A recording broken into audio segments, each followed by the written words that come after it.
All right, hey, what's up, guys? Coach Mac, Play Fast Football. Today I'm going to do a video on GT counter and GF counter, or OT counter, OF counter, whatever your terminology is. And basically, it's the same blocking scheme, same play, but by changing who the second puller is, we can get ourselves into some different replays and some RPO deals. So I'm going to go through that today. First time I am trying to do this with my with the Relevant app, the Relevant Play Fast chat. The vibe that I've created on Relevant, so I'm trying to go live with the audio there and do the YouTube video. Should be a good time. Make sure you check out some of our sponsors. Dome Hats, all right, that Orange Park hat that I'm wearing right now, the most recent one. You can see how customizable it is. You can change the stitching color, eyelet color, the button, Dome logo on the side, snapback, fitted, Velcro, all the things that you need, completely customizable. So make sure that you check Dome Hats, their online hat builder, so you can generate your own hat. Every hat has a story. Make sure you use Dome to help tell the story of your hat. Baker Sporting Goods, which is a local sporting goods company I use it for my players' gear, my spirit packs, coaches' gear. Our uniforms are distributed by them. Anytime we want to do an online team store to get things for players, fans, parents, teachers, we use Baker Sports, so make sure you check them out.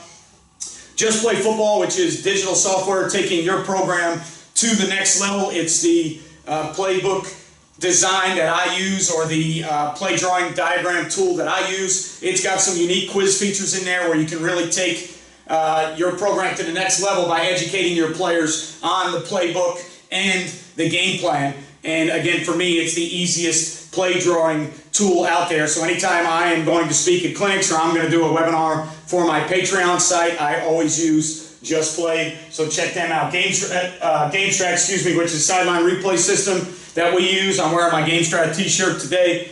All right, if you look for a highly reliable, highly affordable sideline replay system, make sure you check out GameStrat. We have never had an issue with the equipment. It's always been user error on our part. Based out of Canada, great guys, customer friendly. They love high school football. If you're looking to make a change or you're looking for a sideline replay system, make sure you check out GameStrat. DifferenceUSA, the ultimate striking machine. We have one in our weight room. Get thousands of reps without needing a partner. Work on elbows in, thumbs up. The tension in the coils changes, so as your kids get better at striking, you can make the coils tougher to lev the pad in. So as they get better, the drill gets tougher. So make sure you check out DifferenceUSA. HighandTight ball security training aid that we use. You have to hold the ball in the correct position. Each panel has a sensor in there. You have to have the ball in the right position with the right points of pressure. If you have all the proper points of pressure and the ball where it belongs, you'll hear an auditory beep. When you hear that beep, you know that that's where the ball needs to be. Builds muscle memory for kids that are carrying the football. Do drills, hear the beep the whole time. You lose the beep, you know you're doing something wrong. Check out HighandTight. You hear us getting better. And then Stand Perfect. We're going to start using Stand Perfect. It's a training aid to get kids or younger players into a consistent, repeatable stance all the time. You put them on the ground exactly where you want their feet to go, whether it's O-linemen, D-linemen, wide receivers, safeties. They go on the ground exactly where you want their feet to go. You don't have to tell a kid, move your foot back 4 inches, 6 inches, move it inside 2 inches. Put it on the ground where you want it. Every kid that goes through the drill, put your feet exactly where those are, and you will be in a perfect stance. Use it for baseball, softball, golf, so many things. Somebody used it, a photographer used it in an elementary school class to put them down on the ground and tell the kids, hey, you all stand, yours is here, and they were able to take the picture in less time because the kids all had a place to stand. So check out Stand Perfect. All right, so we're talking about counterplay. In the old days, counterplay from under center, back in the old days, used to involve some misdirection by a running back where the running back would start in one direction and then come back the other way. But it always involved backside pullers, a guard and a tackle usually. Then it became where you could start to use a guard and a sniffer, a guard and a fullback, whoever it may be. And nowadays, there's not always as much misdirection built into the counterplay. You could use it off a jet sweep with a receiver. You can use it off of two-back sets with some misdirection. You can run quarterback counter to get some misdirection. But the counter scheme really more or less is just a blocking scheme. It's a gap-down system, excuse me, in which we basically know as defensive players, when I talk about power counter, I know that on power, the guard is the wrapper and somebody else is a fullback or a sniffer or tight end. Somebody else is the kicker. When we run counter, we know the guard is the kicker, and now either the tackle or the sniffer fullback, tight end, whoever that position may be, is going to be the wrapper. So I've got it drawn up right now against the new tight front, light box, 3 safety defense, because everybody always says when you draw plays up, everybody draws up even over front, 4-2-5 defense. So I've got it drawn up versus the light box, tight front, all right, that everybody wants to see drawn up against. So what I'm going to do now is I'm going to draw up GT counter first. I'm going to show you how a GT counter, we'll use it as a conflict play on an end, and we will go with a bash sweep or a back away sweep where we have an outside run to one side with the quarterback reading to possibly run QB counter, all right, on the other side. So on the front side, we've got gap down, so the tackle's probably gap down on the 4-eye. The guard and the center right now are going to double the nose all the way back to the mic. We don't have to worry about the 4-eye backside because we're going to read him. So we're going to pull the guard to kick. We're going to pull the tackle to wrap. Now, if it's this tight front with no weak side edge rusher, and we block the 4-eye down, when we go to kick and wrap, we're probably going to end up with 2 players wrapping, and now we're going to be up on the will and the weak safety. We're going to take the tail back and we're going to flash him and mesh across the quarterback's face. So that when he meshes across the quarterback's face in front of the quarterback, that mesh that is happening is going to allow us to read that 4-eye technique. That 4-eye, if he squeezes at all with the pullers, we are going to give the ball, and now on the outside, we've got a wide receiver to block, we've got the slot to block, and we've got the tight end sniffer to arc release. We've got 3 bodies to the front side to block their 3 bodies. Now, in the box, their Mike linebacker has a bind put on him. If he follows the guard tackle puller, they're going to be 1 body less, all right, to the sweep play if the end squeezes. If he stays or gap exchanges with the end, all right, so if the end squeezes so hard that he makes us give the ball, then the Mike might gap exchange, because if he knows that the end is going to elicit a give read, the Mike can go over the top to go play the running back on the sweep, but we've got the tight end, the slot. The only player on that side we really can't block is that high hash mark safety, and at some point, that play is going to come down to your running back on somebody in the open spaces. It's very hard to get all 11 guys blocked, so we'll leave the deepest, furthest removed as the guy that we possibly cannot block, so that when that happens, all right, we understand that the back has to make one person miss. That's the guy that you have to make miss. All right? To the counter side, we feel really good. We've got a receiver to block, guard tackle pulling, versus this tight front with a 4-eye. If we get the 4-eye blocked, now they've got the will and the weak safety coming down. We've got numbers. If the quarterback pulls, he's going to keep, and he's going to run, all right, the quarterback counter the other way. So that is how we would run GT counter, pulling both linemen. Now, from a similar set, and I'll draw it against the same front so you can see it, we could choose to run GF or OF counter, and we could use that tight end sniffer as the second puller. And now what we can do is we can choose to run an RPO, where it's a run-pass option where we are not reading the end. We are going to read some type of third-level safety and check the support of that safety. So what we're going to do is we're going to block the same scheme, but we're going to make the tight end fullback the guy that wraps. He's going to be the second guy in to wrap. And instead of the back going across the face of the quarterback, the back is going to mesh downhill same side, and the quarterback is now going to read third-level safety / second-level outside linebacker, and we're going to attach a route to the single receiver, all right, normally known as a glance route. We could change it to a speed out, we could change it to a hitch or a stick, we could change it to whatever we want, but the bottom line is now what we're going to do is we are going to leave the tackle on the backside to block the end that we read on the first play. We're going to use the tight end as the second puller, and then we're going to read the support of that weak side outside linebacker safety. If he's in the run fit tight, we're going to pull and try and throw over his head. If he's high back defending passes or he's not in the box, then we're going to have numbers to give the counter play. So on the front side, it's going to work the same. The front side tackle is going to block the 4-eye down. The guard on the front side and the center are going to double, and they're going to go to the mic. We're going to use the tackle on the backside, who we are no longer pulling. We are going to use him to try and hinge cut off that 4-eye because we have to get that 4-eye block now because we're not reading him. Now we're going to take a guard and we're going to pull, kick with him. Now again, remember, because I'm throwing it against a tight front, if there's nobody to kick, he's going to turn into a wrap player. And now we're going to take that tight end that's off the ball, that sniffer in 2-back, depending on whether you're 20 personnel or 11 personnel. We're going to take that tight end and we're going to use him as the second puller. So we still get a kick player and a wrap player. We still get 2 pullers. All right? It's just different bodies doing it. Now what we're going to do is we are going to put the quarterback's eyes on this weak safety. All right? Second, third level, whatever you want to consider him. All right? To me, he's the 7th guy in the box that's in the run fit that I've got to figure out what he's going to do. So I'm going to put my eyes on him. And now the running back is going to have a different mesh. So when you teach these plays, this play for me would have a different tag or a different name to it so that my kids understand it's a different mesh.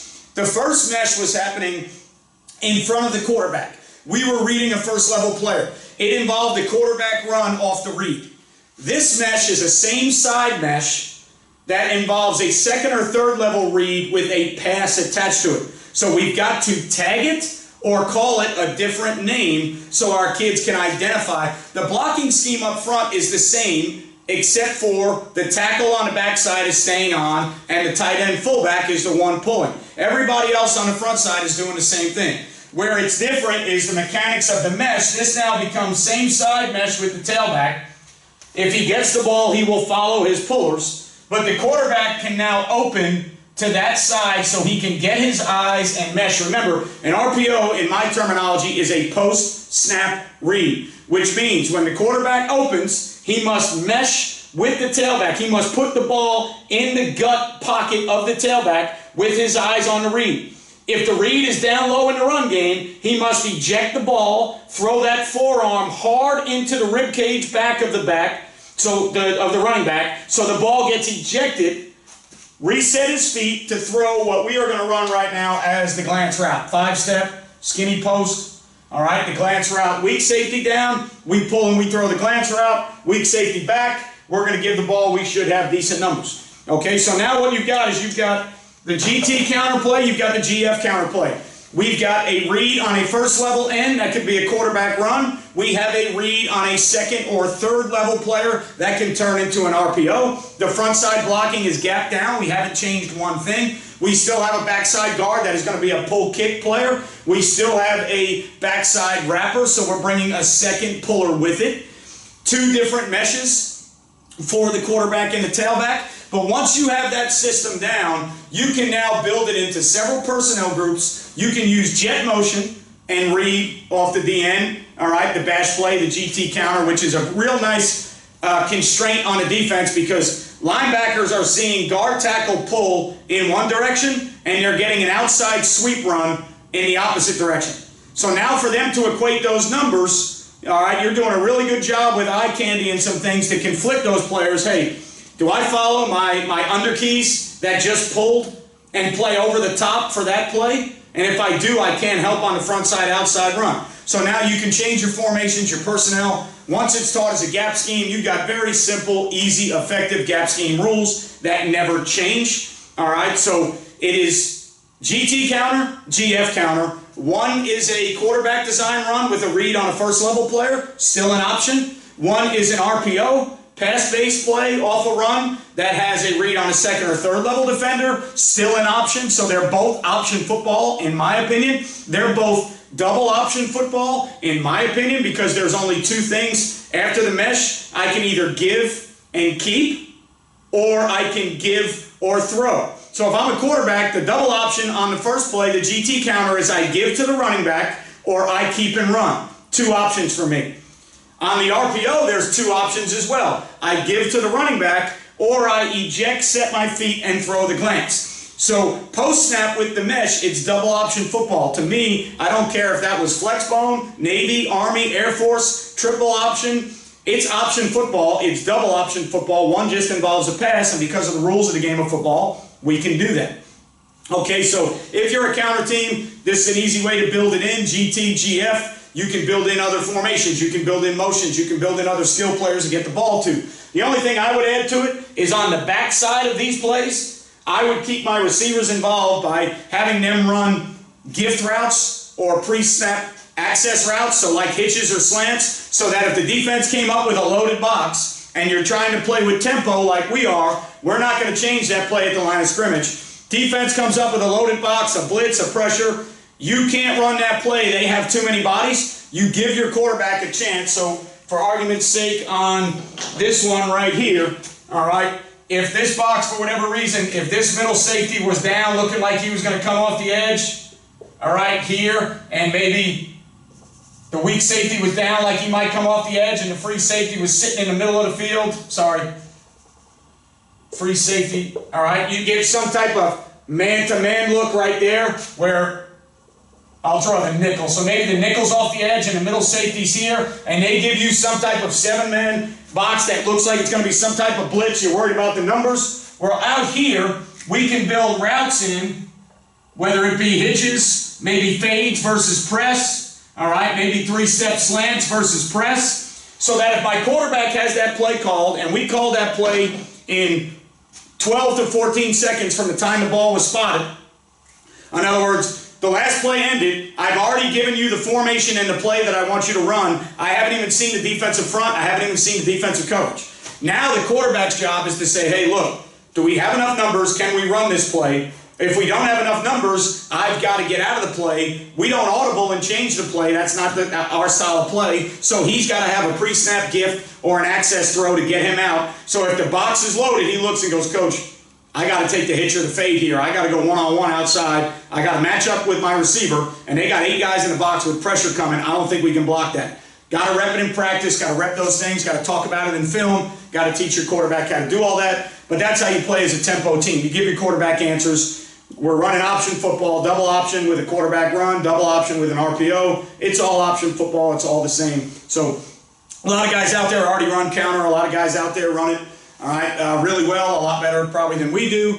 This is just an idea to show you how you can run GT counter, GF counter. One's a quarterback run with a read. One's an RPO, pass-based read, all right, but both off the same blocking scheme, coming from the same tree or the same scheme tree. Coming from counter tray, old-fashioned counter tray from back in the Joe Gibbs days with the Washington Redskins and John Riggins. Same family, same scheme, same tree. All right? Make sure you turn your notifications on if you are already a subscriber so you know every time I go and do YouTube Live or a video comes out, you get a notification. If you're not a subscriber, click that subscribe button. Thumbs up, thumbs down if you like the comment or the content, or you don't like the content. Either way, lets me know what I need to change, lets me know what you like. As always, leave a message. Every message I see on my end, I try to respond to. If it's some type of spam or you're trying to get, notice, or you're trying to get more followers on your page, then I just report it, or I report it to spam. If it's about football, I'm going to respond to you. If it's about a video, if I can do that video justice, I will 100% try and do that video justice. All right, if you're playing football right now, stay safe, do all the things you need to do. Good luck and God bless you. If you're getting ready for spring, like we are, all right, stay safe, keep working, keep training, have a good spring. Remember, you won't play well until you play fast, and I will see each and every one of you next time.